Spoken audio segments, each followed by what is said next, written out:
এখন যেটা স্টার্ট করছি সেটা হচ্ছে আমাদের আর্টসেন ড্যাম, তাই তো? আর্টসেন ড্যাম অথবা এমব্যাঙ্কমেন্ট ড্যাম, যেটা শুধুমাত্র আমার মাটি দিয়ে তৈরি হয়। Earthen dam or embankment dam. Embankment dam কি বোঝায় আর্টসেন ড্যাম অথবা এমব্যাঙ্কমেন্ট ড্যাম বলতে? যেটা হচ্ছে আমার আমার মাটি দিয়ে তৈরি হয়, ঠিক আছে? আমার এইরকম দিক থাকবে, এদিকে আমার থাকবে, এদিকে আমার জিনিস থাকবে, এইরকম ভাবে থাকবে। এটা হচ্ছে আমার আপস্ট্রিম ফেস। মাটির বাঁধ। হ্যাঁ, এটা হচ্ছে আমার ডাউনস্ট্রিম ফেস। এইখানে মধ্যিখানে আমার কি হয়, যাতে আমার সিপেজ যাতে না হয়, এখানে আমার কোর তৈরি করে দেয়, কোর।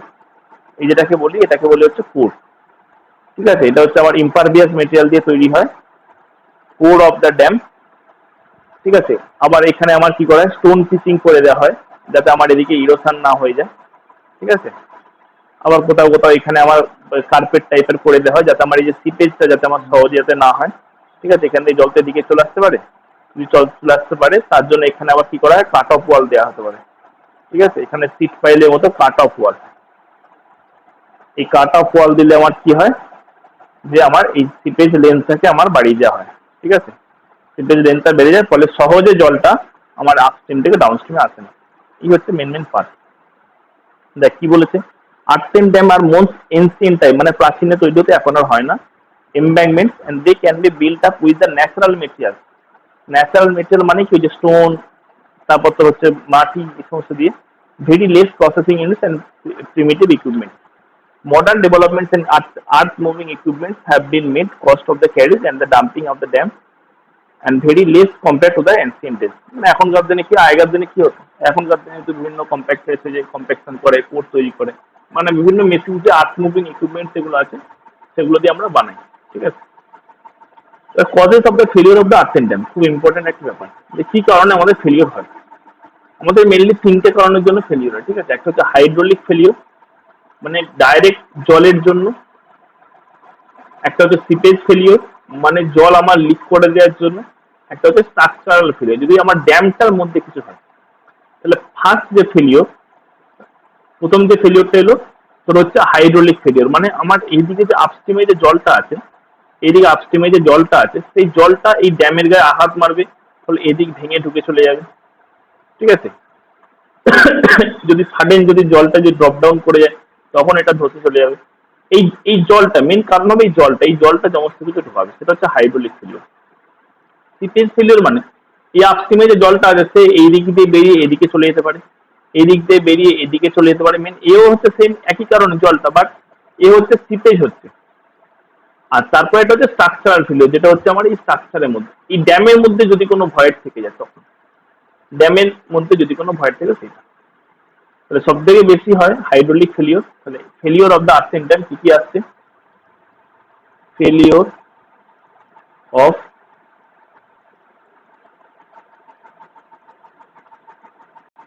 Earthen dam. ফার্স্ট একটা আসছে হাইড্রোলিক ফেলিওর,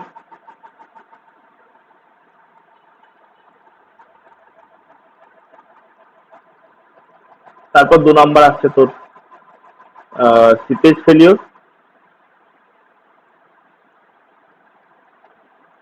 আর 3 নম্বর আসছে আমার তোর স্ট্রাকচারাল ফেলিওর। মেনলি যে দুটো ফেলিওর বেশি দেখা যায়, সেটা হচ্ছে হাইড্রোলিক ফেলিওর আর একটা হচ্ছে সিপেজ ফেলিওর। এই দুটো কিন্তু বেশি দেখা যায়, ঠিক আছে? এবার দেখ কি আসছে, এবার হাইড্রোলিক ফেলিওরের আবার ভাগ আছে। হাইড্রোলিক ফেলিওরের কি ভাগ আছে, বলছে 40%, এই পার্সেন্টেজ গুলো কিন্তু খুব ইম্পর্টেন্ট। হ্যাঁ, বলছে 40% হচ্ছে আমার হাইড্রোলিক ফেলিওর কাজ করে, আর 30 হচ্ছে আমার সিপেজ ফেলিওর 30%, আর হচ্ছে হাইড্রোলিক ফেলিওর হচ্ছে, স্ট্রাকচারাল ফেলিওর হচ্ছে 30%, ঠিক আছে? এই দুটো হচ্ছে 30% করে কাজ করে। সিলেবাসটা কি দিয়েছে দেখ, সিলেবাসটাতে প্রথমে দিয়েছে definition, features of the important embankment, type of the embankment dams and their section profiles, design criteria,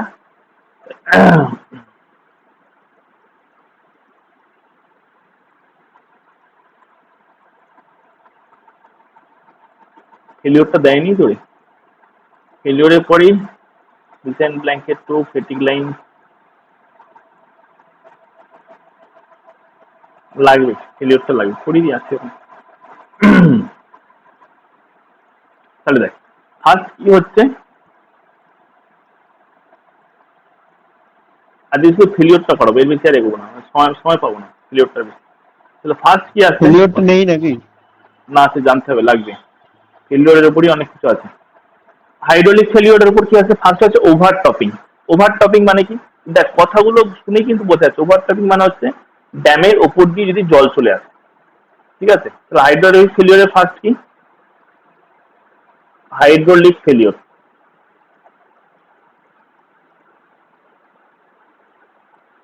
যেটা হচ্ছে ওভার টপিং। ওভার টপিং মানে কথাটা মানেই বুঝতে পারছি আমি। ওভার টপিং মানে ড্যামটার উপর দিয়ে যদি আমার জল চলে আসে, একটা মাটির একটা নর্মাল বাঁধ, তার উপর দিয়ে যদি মনে করো আপস্ট্রিমে জল আমার বাড়ছে, বাড়তে বাড়তে বাড়তে বাড়তে যদি আমার এই দিক দিয়ে জল যদি চলে আসে, তাহলে কি হবে, ড্যামটা থাকবে, থাকবে না, ড্যামটা ভেঙে যাবে। তাহলে আমার হাইড্রোলিক ড্যামের ক্ষেত্রে কিন্তু জল আমার উপর দিয়ে উঠে দেওয়া কিন্তু যাবে না, বা এমব্যাঙ্কমেন্ট ড্যামের ক্ষেত্রে হচ্ছে আমার জলটাকে উপরে দিয়ে উঠে দিলে হবে না। জল যদি কোনো একটা তুই বাঁধ দিয়েছে, সেই বাঁধের উপর দিয়ে জল যদি চলে যায়, তাহলে বাঁধটা টিকে থাকবে, নর্মাল বাঁধ না, থাকবে না। তাহলে দিস ইজ হচ্ছে ওভারটপিং। কি বলছে দেখ, the water may overtop of the damage, overtop of the dam if design flood underestimate or the if spillways if insufficient the capacity, or if the spillways gates are not properly operative. The overtopping may also due to the insufficient freeboard and the settlement of the foundations and the dam. তাহলে ওভারটপিংটা কেন হয়, এই spillway কাকে বলে, what is spillway, spillway বলতে কি বুঝিস? Spillway মানে হচ্ছে যেটা তোমার জলটা তোমার ইয়ে থেকে বেরিয়ে কি বলবো, রিজার্ভার থেকে জলটা যে সাইড থেকে বেরোচ্ছে ওইটা। শুধু রিজার্ভার না, রিজার্ভার না, স্পিলওয়ে আমার মেনলি প্রোভাইড করা ড্যামের ক্ষেত্রে। হ্যাঁ মানে ড্যামে, সরি সরি সরি। এক্সেস যে ওয়াটারটা থাকবে, সেই এক্সেস ওয়াটারটাকে পাস করানোর জন্য আমার যে একটা রাস্তা করা হয়, সেটা উপর দিয়ে হতে পারে ড্যামের, যদি আমার গ্র্যাভিটি ড্যাম হয় সেটা উপর দিয়ে হতে পারে, সাইড দিয়ে হতে পারে, বাট এমব্যাঙ্কমেন্ট যখন হবে তখন সেগুলো সাইড ওয়ে দিয়েই হবে, সেটা উপর দিয়ে কিন্তু হবে না, ঠিক আছে। সেই স্পিলওয়ে যদি ঠিকঠাক করে যদি না কাজ করে, তাহলে কি হবে, আমার আপস্ট্রিমে এক্সেস ওয়াটারটা বেড়ে যাবে। এবার আপস্ট্রিমে যদি ফ্রি ওয়াটার যদি বেড়ে যায়, তাহলে কি ওভারটপিং হয়ে যাবে। বা যদি কারণে ড্যামের সেটেলমেন্ট যদি হয়ে যায়, ড্যামটা যদি কোনোভাবে বসে যায়, ঠিক আছে, তাহলে আমার ওভারটপিং হয়ে যাবে। এবং ইনসাফিসিয়েন্ট ফ্রিবোর্ড বলেছে, what is the freeboard, what is freeboard, মানে তোমার ইয়ে কি বলবো, উপরে যে ওয়াটার লেভেলটা আছে তার থেকে ইয়েটা কতটা উঁচুতে আছে। একদম আপস্ট্রিমে যে ওয়াটার লেভেলটা আছে সেটা থেকে ড্যামের যে টপ, এই যে গ্যাপটা, এই গ্যাপটাকেই বলা হচ্ছে ফ্রিবোর্ড। যে কোনো জিনিসের যেমন ম্যাক্সিমাম ওয়াটার লেভেল থেকে আমার কতটা গ্যাপ আছে, সেটা কি বলা হচ্ছে ফ্রিবোর্ড। তারপর কি হচ্ছে erosion of the upstream face, যেটা দেখলাম, ওই জল এসে ধাক্কা মারে তখন কি হবে, আমার ইরোশন হয়ে যাবে। The wave develop, the wave develop near the top water surface due to the wind and may notch out the soil from the upstream face and may even the sometimes cause the slip of the upstream slope.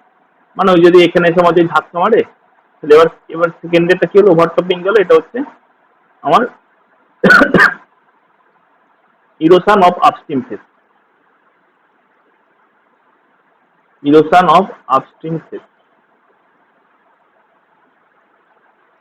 Erosion of upstream face হলে কি হবে, যে আমার upstream সাইডটা ইরোড হয়ে যাবে, হয়ে চলে যাবে, আপস্ট্রিম সাইডটা কি হবে, ইরোড হয়ে যাবে, ঠিক আছে, এরকম হয়ে বেরিয়ে চলে যাবে।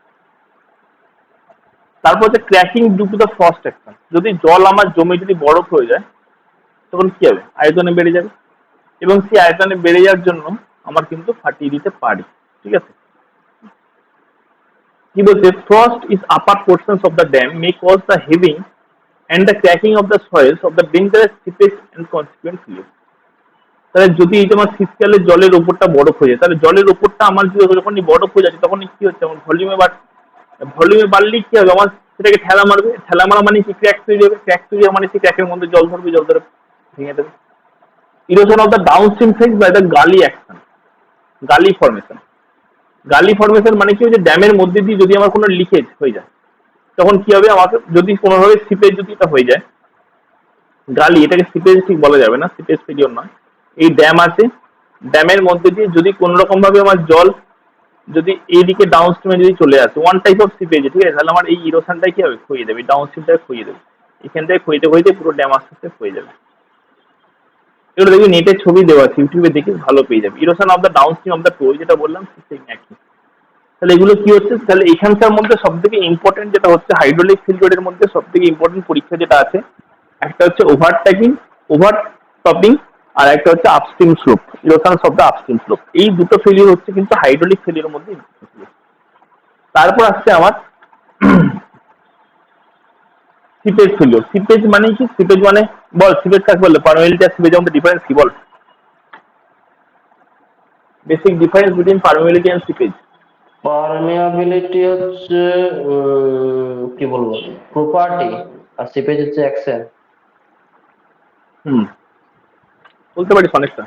পারমিয়াবিলিটি হচ্ছে সয়েলের একটা প্রপার্টি যেটার মধ্যে দিয়ে জল হচ্ছে আমার ভয়েডস এর মধ্যে দিয়ে মিশে যাচ্ছে, ঠিক আছে। সিপেজ হচ্ছে আমার ঘটনাটা। দুটো একই জিনিস। পারমিয়াবিলিটি যখন আমরা করি তখন হচ্ছে আমার টোটাল ভয়েডটাকে নিয়ে ক্যালকুলেশন করি, আর সিপেজ যখন নিই তখন শুধুমাত্র ভলিউম অফ দ্য ভয়েডস নিয়ে ক্যালকুলেশন করি। সিপেজ ফেলিওর কি বলছে, control the seepage of the limited uniform seepage unavoidable in the earthen dam. মানে আমি পাবোই না, আনঅ্যাভয়েডেবল, কোনো অ্যাভয়েড করা যাবে না, সিপেজ থাকবেই।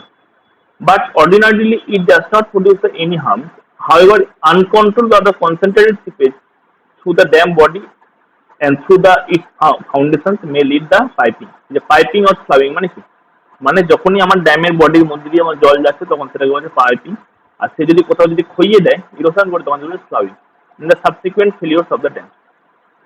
তাহলে কি কি হতে পারে, এই যে পাইপিং থ্রু ফাউন্ডেশন, যদি আমার জলটা ফাউন্ডেশনের মধ্যে দিয়ে যায়, ঠিক আছে, যদি আমার জলটা ড্যামের মধ্যে দিয়ে যায় তাহলে এটা আমার ভেঙে দেবে, মানে জল আমার সিপেজ কিন্তু হতে দেওয়া যাবে না, ঠিক আছে। The piping is the progressive erosion and the subsequent removal of the soil grains from within the body of the dam or the foundation of the dam. এটাকে বলা হচ্ছে পাইপিং, মানে যে জল যেটা যাচ্ছে, জল যাওয়া মানে কি, একটা ড্যামের মধ্যে দিয়ে যখন আমার জল যাচ্ছে, এই হচ্ছে আমার ড্যাম, এর মধ্যে জল যাচ্ছে মানে কি হচ্ছে, মাটি ক্ষয়তে ক্ষয়তে নিয়ে যাচ্ছে, এটাকে বলা হচ্ছে পাইপিং। আর sloughing is the progressive removal of the soil from the wet of the downstream. মানে স্লাবিং মানে কি হলো, এই যখন ক্ষয়তে স্টার্ট করছে ডাউনস্ট্রিমে, গর্ত হওয়া, ঠিক আছে, এটাকে বলে স্লাবিং। তাহলে ফার্স্ট পাইপিং হবে, পাইপিং যদি আমার ডাউনস্ট্রিমে যদি বেরিয়ে যায় তখন কিন্তু আমার sloughing. Sloughing is the progressive removal of the soil from the wet downstream face. In order the sloughing may be define the falling away the soil mass and the earthen. মানে এই যে বললাম, কি বলছি বুঝতে পেরেছিস নাকি? এবার হচ্ছে piping, piping through the foundation বলে দিয়েছি যে ফাউন্ডেশনের থ্রু নিচে দিয়ে যাচ্ছে, ড্যাম বডির মধ্যে দিয়ে যাচ্ছে, স্লাবিং, এই তিনটে হচ্ছে মেইন কারণ, আর কিছু নেই, ঠিক আছে। এটা গেল হচ্ছে আমার তোর হাইড্রোলিক ফেলিওর, সরি এটা হচ্ছে আমার সিপেজ ফেলিওর। এবার হচ্ছে স্ট্রাকচারাল ফেলিওর। স্ট্রাকচারাল ফেলিওরের মধ্যে কি আছে, এগুলো একদম বেসিক বেসিক জিনিস। যদি আমার আপস্ট্রিম এবং ডাউনস্ট্রিম স্লোপ যদি কোনো রকম ভাবে নষ্ট হয়ে যায় তখন ফেল করে যাবে। লিকুইফ্যাকশনস অফ দ্য স্লাইড, মানে মেন দেখ, একটা ড্যাম আমার মাটি দিয়ে তৈরি করতে একটা বাঁধ, সেটা জল আমার বেঁধে রাখছে, সেটা কি কি কারণে ফেলে হতে পারে। মেন হচ্ছে যদি জলটা কোনো রকম ভাবে ড্যামের মধ্যে দিয়ে ঢুকে যায় তাহলে ড্যামকে আমার ভেঙে দেবে, এটাই হচ্ছে মেন ফেলিওর, আর তো কোনোভাবে হবে না। সেটাই হচ্ছে, বা সেটাই বিভিন্ন রকম ভাবে ফেলিওরটাকে বলা হয়। আর একটা ড্যাম, তুই আর্থেন ড্যাম যখন করছিস, তোর মেন সেটাকে সেফ রাখার উপায় হচ্ছে ড্যামটার ভেতর দিয়ে আমি কোনো রকম ভাবে জল যেতে দেবো না, ড্যামটার নিচে দিক দিয়ে কোনো রকম ভাবে আমি জল যেতে দেবো না, this is the seepage. And ড্যামটার ওপর দিয়ে আমি কোনো রকম ভাবে জল যেতে দেবো না, দিস ইজ দ্য ওভারটপিং। এই তিনটে জিনিসকে তুই ঠিক রাখিস, তাহলে স্লাইডিং আপস্ট্রিম হবে না, স্লাইডিং ডাউনস্ট্রিম হবে না, লিকুইফ্যাকশন অফ দ্য স্লাইডস হবে না, damage cause the burrowing the animals. ওই যে কোনো রকম, মানে আমরা অ্যাকচুয়ালি ড্যামের উপর দিক কি হয় দেখবি, আমাদের রাস্তা থাকে, ওই বাঁধটার উপর দিয়ে আমরা যাই, যাতায়াত করি, সেখানে যাতায়াত করতে করতে কি সেটেলমেন্ট হতে পারে। Damage cause by the water soluble materials যদি কিছু থাকে, and damage cause the earthquake. এগুলো খুব একটা ইম্পর্টেন্ট নয়। মেইন যেটা ইম্পর্টেন্ট আছে সেটা হচ্ছে হাইড্রোলিক ফেলিওর জলের কারণে, আর একটা হচ্ছে সিপেজ ফেলিওর। এগুলো একবার করে পড়ে নিস, পরীক্ষা এলেও আসতে পারে, বাট এগুলো অতটা খুব ইম্পর্টেন্ট না, জেনে রাখবি এটাই, আর কিছু না, ঠিক আছে। তাহলে এই পর্যন্ত হয়ে রইলো, আর দেখছি যদি পিস টেস্টটা কালকে নিতে পারি। তোদের মোটামুটি থিওরি পোর্শনটা ম্যাক্সিমাম পার্টটা কমপ্লিট হয়ে গেছে। তোদের ইম্পর্টেন্ট যে জায়গাটা ছিল এই মাসে যেটা কমপ্লিট করার কথা ছিল, বাট আর পুরোপুরি কমপ্লিট হয়নি এখনো। আমি পুরোটাই করিয়ে দেবো। ঠিক আছে, আমি রেকর্ডটা বন্ধ করে দিলাম।